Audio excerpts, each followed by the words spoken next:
2026 tentang pemberhentian dan pengangkatan dari dan dalam jabatan pimpinan tinggi media di lingkungan Kejaksaan Agung. Dengan rahmat Tuhan Yang Maha Esa, Presiden Republik Indonesia menimbang dan seterusnya, mengingat dan seterusnya, memutuskan, menetapkan keputusan Presiden tentang pemberhentian dan pengangkatan dari dan dalam jabatan pimpinan tinggi media di lingkungan Kejaksaan Agung. Kesatu dan seterusnya. Kedua, mengangkat dalam jabatan pimpinan tinggi media terhitung sejak saat pelantikan masing-masing. 1. Saudara Dr. Asep Nana Mulyana SH MHum, NIP 196900814 1996031 1001, Jaksa Utama 4E sebagai Wakil Jaksa Agung. 2. Saudara Dr. Leonard Ebenezer Simanjuntak SH MH, NIP 196700703 1992031 1003, Jaksa Utama 4E sebagai Jaksa Agung Muda Tindak Pidana Umum Kejaksaan Agung. 3.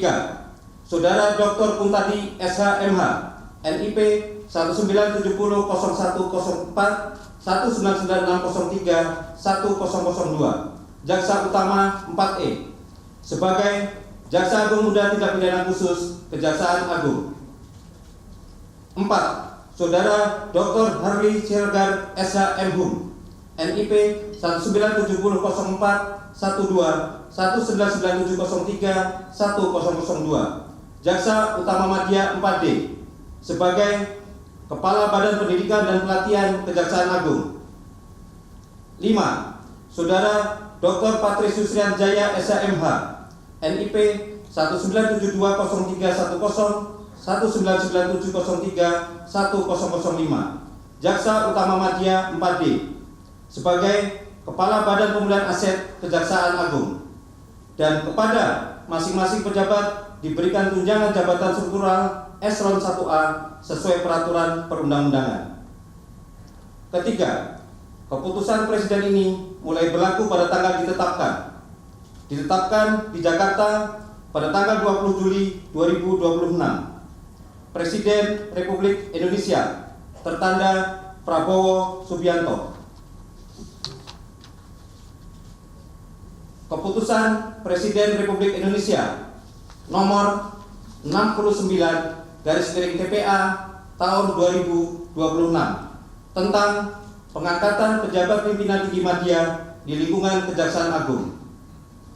Dengan rahmat Tuhan Yang Maha Esa, Presiden Republik Indonesia menimbang dan seterusnya, mengingat dan seterusnya, memutuskan, menetapkan keputusan Presiden tentang pengangkatan pejabat pimpinan tinggi media di lingkungan Kejaksaan Agung.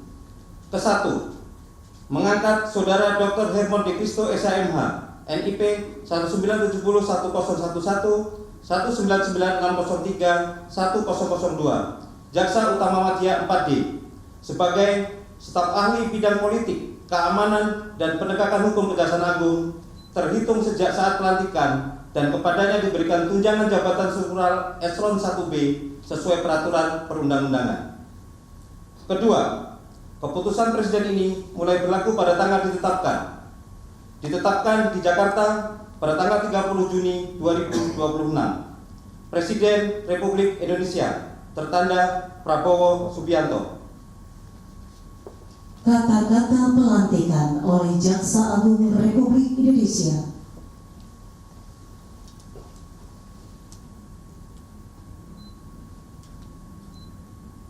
Dengan memanjatkan puji syukur kehadirat Allah Subhanahu wa Ta'ala, Tuhan Yang Maha Esa, atas taufik dan hidayahnya, maka pada hari ini, Jumat, tanggal 24 Juli tahun 2026, saya dengan ini secara resmi melantik saudara-saudara dalam jabatan masing-masing sesuai dengan keputusan Presiden Republik Indonesia nomor 69/TPA tahun 2026 dan nomor 87/TPA tahun 2026.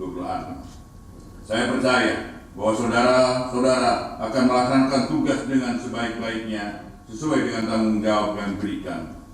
Semoga Allah Subhanahu wa Ta'ala, Tuhan Yang Maha Esa, bersama kita.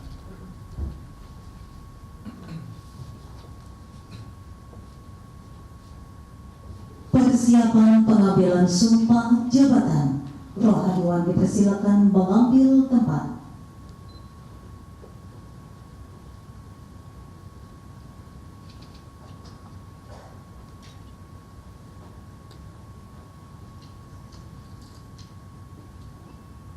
Pengambilan sumpah jabatan oleh Jaksa Agung Republik Indonesia.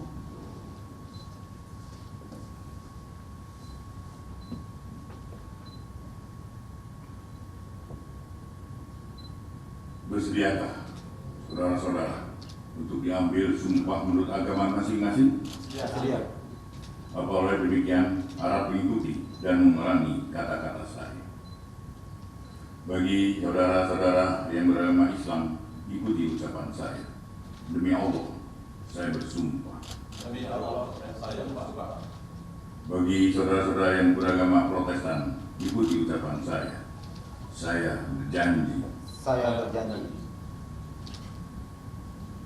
bahwa saya bahwa saya akan setia dan taat akan setia dan taat kepada Undang-Undang Dasar Negara Republik Indonesia tahun 1945 kepada Undang-Undang Dasar Negara Republik Indonesia tahun 1945 serta akan menjalankan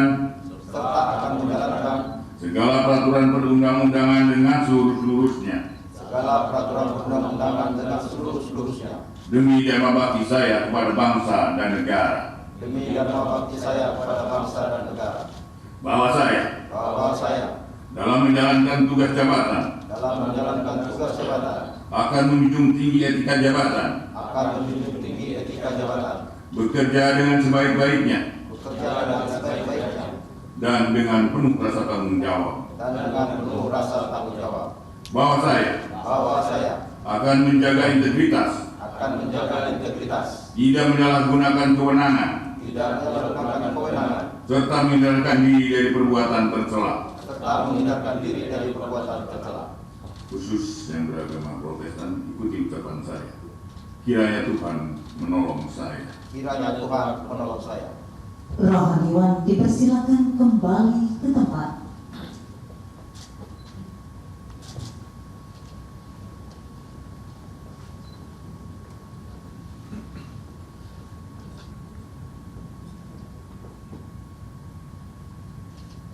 Persiapan penandatanganan berita acara pengambilan sumpah jabatan, penandatanganan oleh pejabat yang dilantik. Kami persilakan.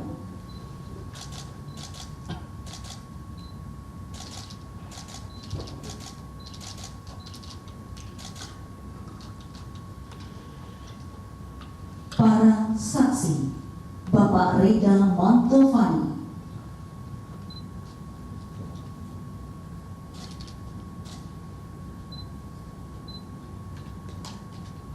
Bapak Hendro Dewanto, yang terhormat Jaksa Agung Republik Indonesia, kami persilakan.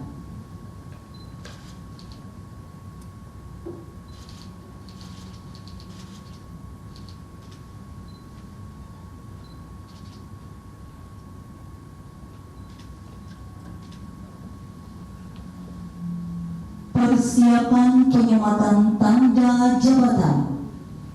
1 langkah kanan, jalan. 2 langkah depan, jalan. Teruskan. Terus. Penyematan tanda jabatan oleh Jaksa Agung Republik Indonesia.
Sambutan Jaksa Agung Republik Indonesia, barisan diistirahatkan.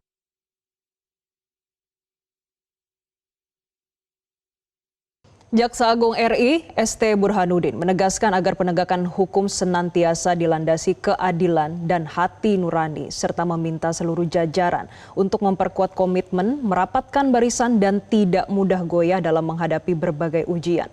Hal tersebut disampaikan pada peringatan Hari Bakti Adiaksa ke-66. Bismillahirrahmanirrahim. Assalamualaikum warahmatullahi wabarakatuh.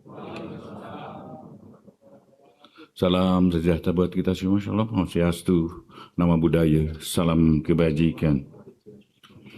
Yang saya hormati Ketua Komisi Kejaksaan Republik Indonesia, Prof. Pujiono,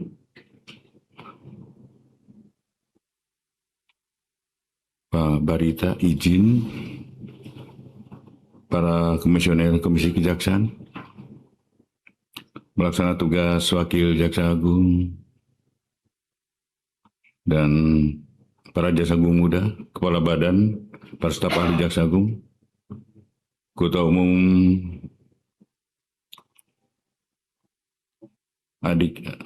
Ikatan Adiaksa Dharma Karini Pusat dan Lingkungan, Sususon Al-Ustad, para undangan insan adiaksa dimanapun berada. Untuk kesekian kalinya saya berdiri di hadapan saudara sebagai Jaksa Agung Republik Indonesia dalam memperingati Hari Bakti Adiaksa yang hari ini adalah Hari Bakti yang ke-66. Hampir 7 tahun saya kebetulan memimpin kejaksaan selama ini. Tahun-tahun pertama, 1 tahun 6 tahun 2019, 2020, 21 masa-masa kami harus bangkit karena menerima dalam kondisi yang demikian. 4 tahun kita berada di puncak sebagai penegak hukum yang dipercaya dan sangat dipercaya oleh masyarakat.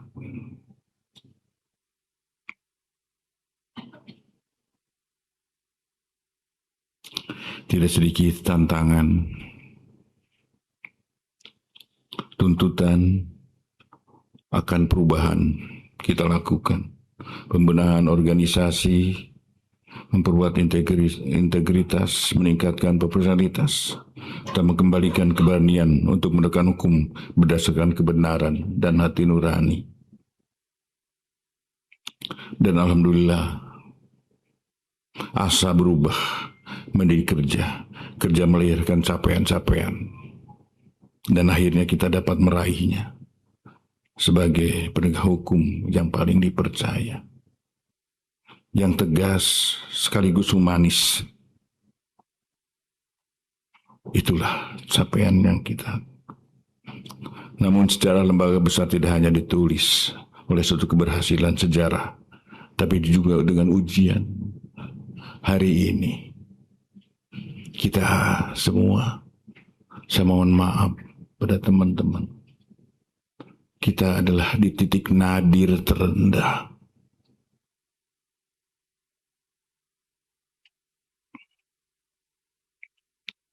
Kita tertusuk jantung kita dan kita jatuh ke bawah kembali. Cobaan ini tidak ringan.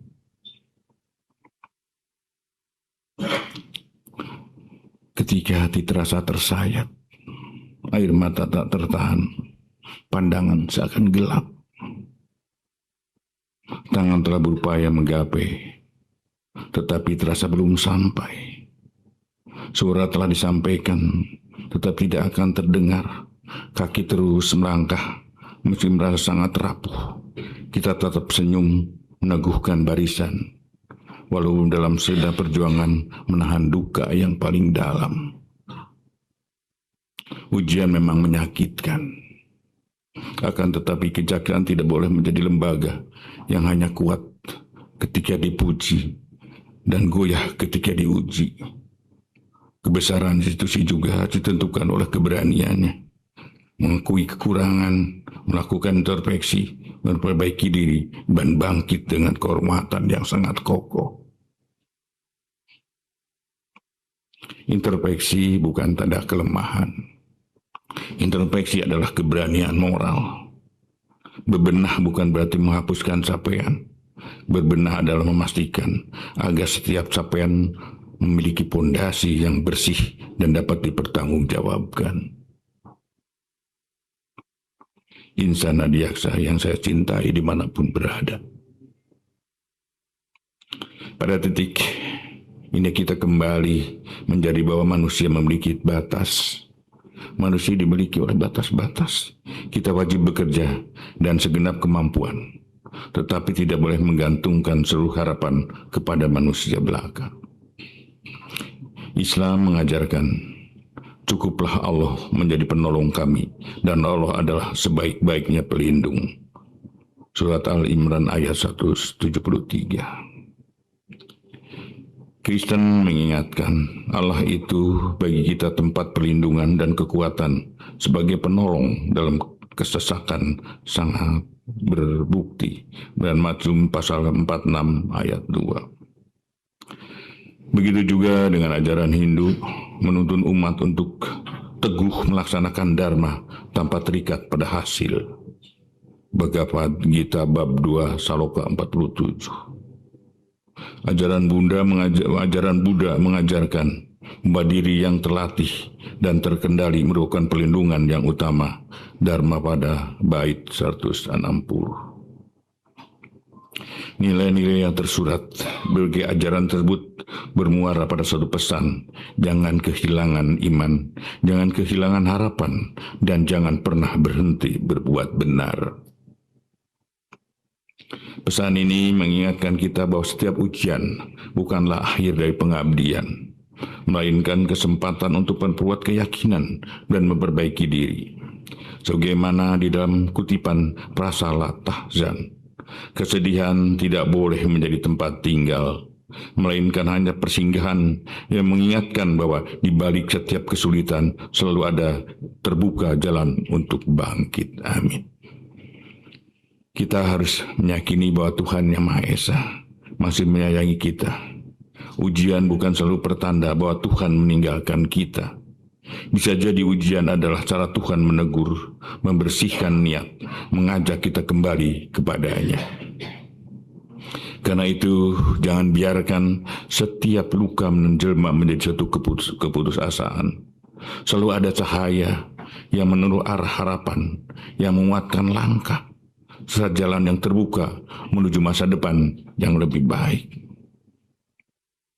Jadilah setiap perjalanan sebagai pembenahan dan setiap cobaan sebagai titik balik untuk memperkuat integritas serta membangun kejaksaan yang semakin bersih, profesional, berintegritas, dan semakin dipercaya oleh masyarakat.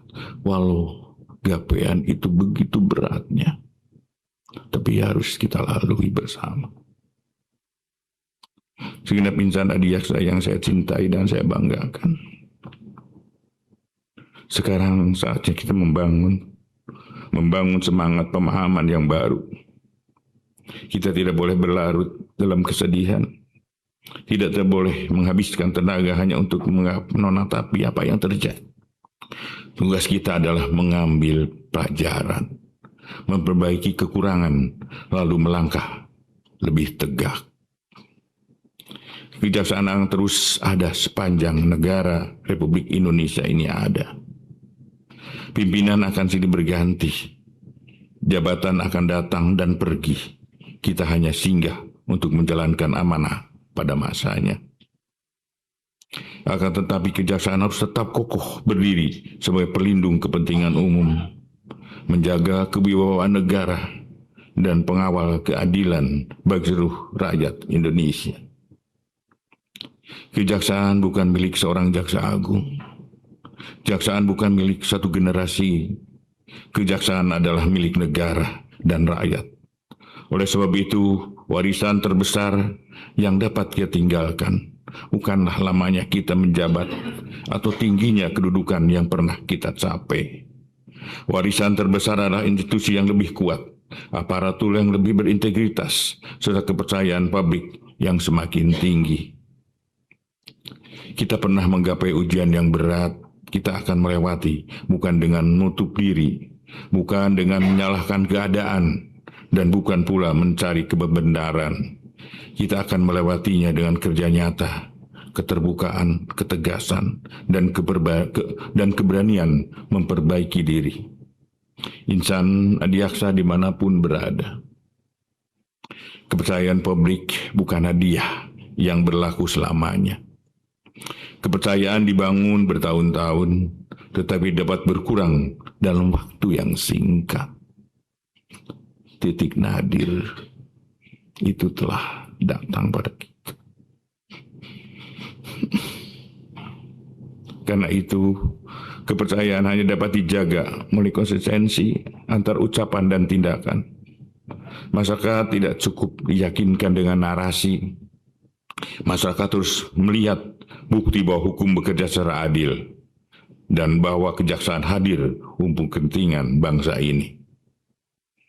Berkenaan dengan hal tersebut, saya menyampaikan beberapa penegasan kepada seluruh jajaran Kejaksaan Republik Indonesia dimanapun berada.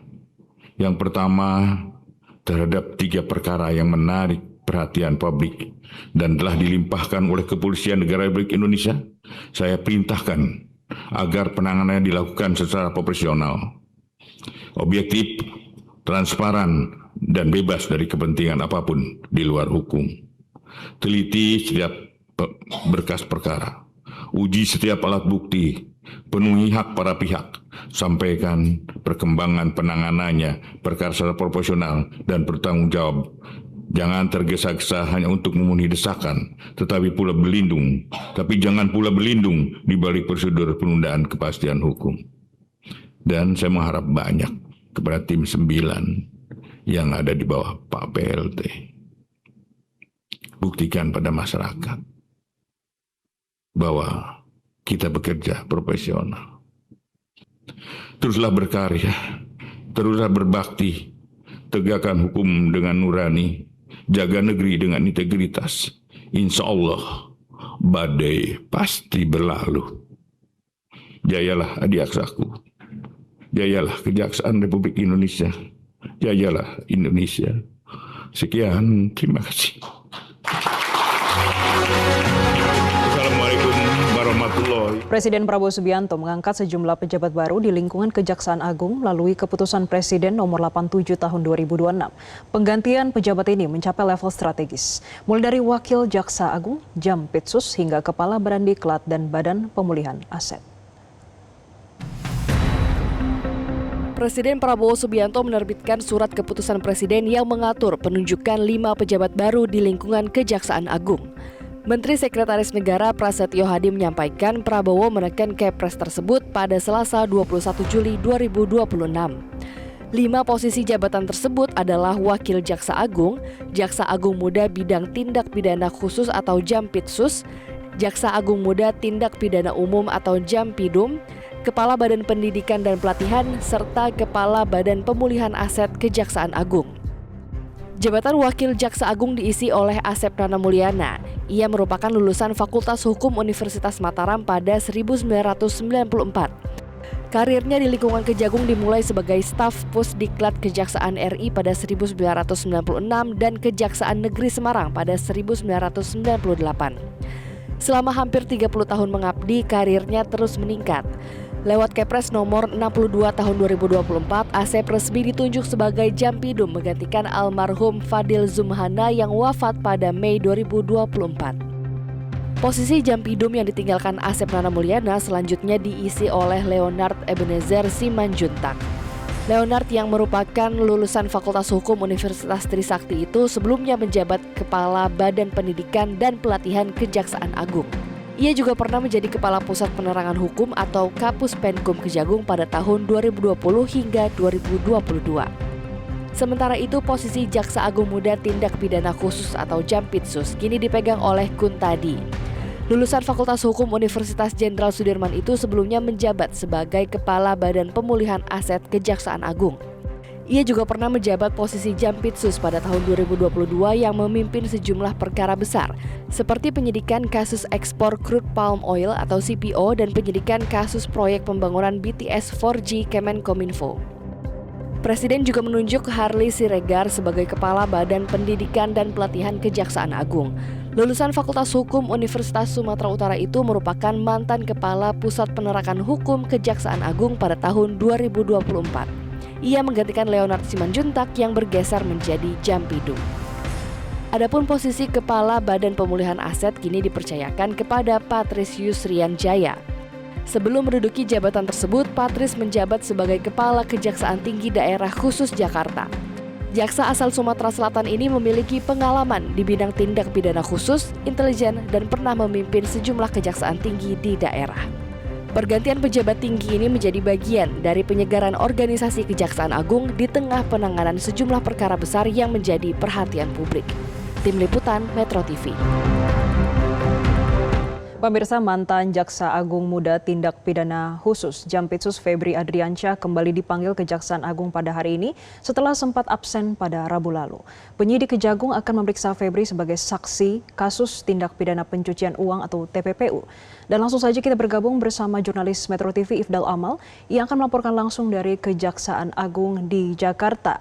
Ifdal, pada hari ini tim 9 Kejaksaan Agung kembali memanggil dan menjadwalkan ulang pemeriksaan terhadap Febri. Apakah Febri sudah hadir? Baik, selamat pagi Jessica dan juga pemirsa. Saat ini saya melaporkan langsung dari gedung utama Kejaksaan Agung, dan sebelum saya masuk ke laporan untuk pemanggilan Febri Adriansyah, sebelumnya betul sekali yang seperti Anda sampaikan sebelumnya bahwa hari ini sesuai dengan keputusan Presiden nomor 87 tahun 2026, Kejaksaan Agung resmi melantik 5 pejabat Kejaksaan Agung, diantaranya Asep Nana Mulyana, Wakil Jaksa Agung, Kuntadi sebagai Jampitsus, Harley Siregar sebagai Kepala Badan Pendidikan dan Pelatihan Kejaksaan Agung, Leo Ebenezer Simanjuntak sebagai Jampidum, dan juga Patris Yusrian sebagai Kepala Badan Pemulihan Aset Kejaksaan Agung.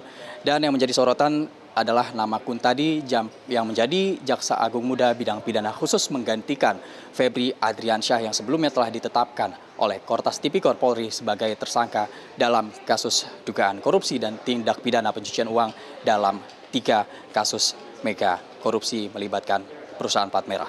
Dan setelah dilakukan pelimpahan, memang status dari Febri ini juga tetap sebagai tersangka dalam 3 sprindik yang terbit pada tanggal 13 Juli 2026. Kemudian berdasarkan sprindik baru, yaitu tanggal 20 Juli, yang mana ini merupakan sprindik keempat yang khusus mengeluarkan sprindik khusus untuk dugaan kasus TPPU.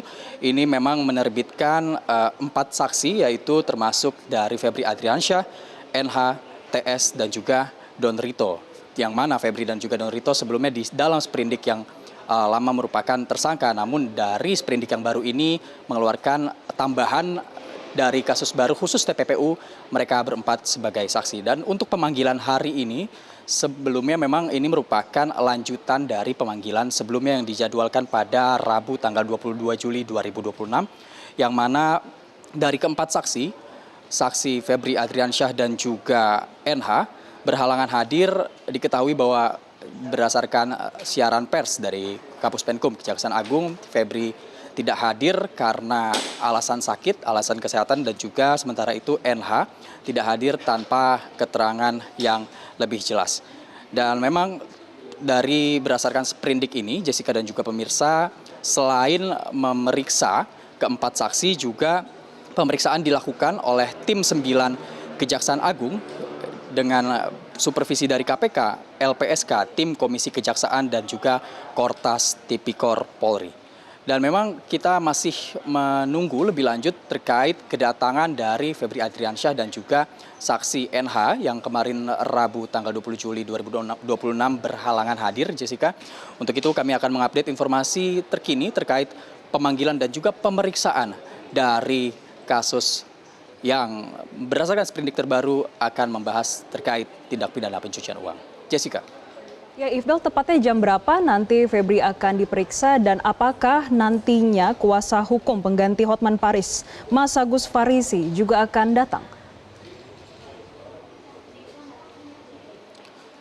Baik Jessica, untuk terkait jam pasti kedatangan dari Febri Adriansyah untuk diperiksa oleh pihak dari Kejaksaan Agung, kami belum bisa mengonfirmasi secara rinci dan juga secara spesifik. Akan tetapi memang berdasarkan informasi yang kami terima, pemanggilan ataupun pemeriksaan akan dilakukan, diagendakan usai melakukan konferensi pers dari Kejaksaan Agung terkait pelantikan 5 pejabat Kejaksaan Agung yang akan dilakukan di gedung utama Kejaksaan Agung sekitar beberapa menit lagi. Diketahui memang tadi juga kita melihat bersama pemirsa bahwa pelantikan dari 5 pejabat Kejaksaan Agung telah dilaksanakan. Untuk itu kami berada di gedung utama Kejaksaan Agung untuk menanti bagaimana jalannya keterangan lebih resmi dan juga lebih rinci dari pelantikan yang dilakukan hari ini. Dan untuk pelaksanaan pemeriksaan dari Febri Adriansyah dan juga saksi NH belum diketahui secara spesifik untuk waktu kedatangan. Adapun memang kedatangan juga masih abu-abu antara di gedung utama ataupun di gedung Jampitsus. Begitupun dengan kedatangan dari kuasa hukum pengganti Hotman Paris sendiri. Sebelumnya memang penegak hukum ataupun kuasa hukum dari Febri Adriansyah sebelumnya menunjuk Hotman Paris sebagai kuasa hukum dari tersangka Febri Adriansyah. Akan tetapi memang beberapa hari lalu Hotman Paris mengajukan pengunduran dirinya dengan alasan tertentu usai melakukan konferensi pers di lingkungan Kejaksaan Agung terkait pemeriksaan Febri Adriansyah. Dan memang kembali lagi kami tegaskan bahwa sprindik nomor 4 ataupun sprindik keempat maksud saya yang baru saja dirilis oleh Kejaksaan Agung pada tanggal 20 Juli 2026 kemarin itu merupakan sprindik lanjutan dari 3 sprindik yang sudah ada, lebih tepatnya sprindik nomor 43, 44 dan juga 45 yang mana pada 3 sprindik sebelumnya Febri Adriansyah dan juga pihak dari swasta Don Rito setelah ditetapkan sebagai tersangka terkait kasus dugaan korupsi dan juga tindak pidana pencucian uang, salah satunya dalam kasus asuransi Asabri yang mana ditemukan dari penggeledahan yang dilakukan oleh Kortas Tipikor, ditemukan barang bukti emas sebesar 74 kg emas batangan serta valuta asing dan juga uang rupiah dengan nilai ratusan miliar rupiah. Adapun penyelidikan ataupun penyidikan dilakukan di 13 titik yang berbeda tersebar di wilayah Jabodetabek. Mulai dari kawasan Cipete yang mana pertama ada 2. Yang pertama merupakan Cafe The Clan Signature di kawasan Cipete dan jarak beberapa meter dari tempat tersebut ada koin money changer yang ditemukan harta ataupun valuta asing sebanyak ataupun sebesar 67 miliar rupiah. Jessica. Baik, terima kasih Ifdal Amal atas laporan Anda langsung dari Gedung Kejaksaan Agung di Jakarta. Selamat kembali bertugas. Demikian Breaking News Metro TV saat ini. Terima kasih dan sampai jumpa.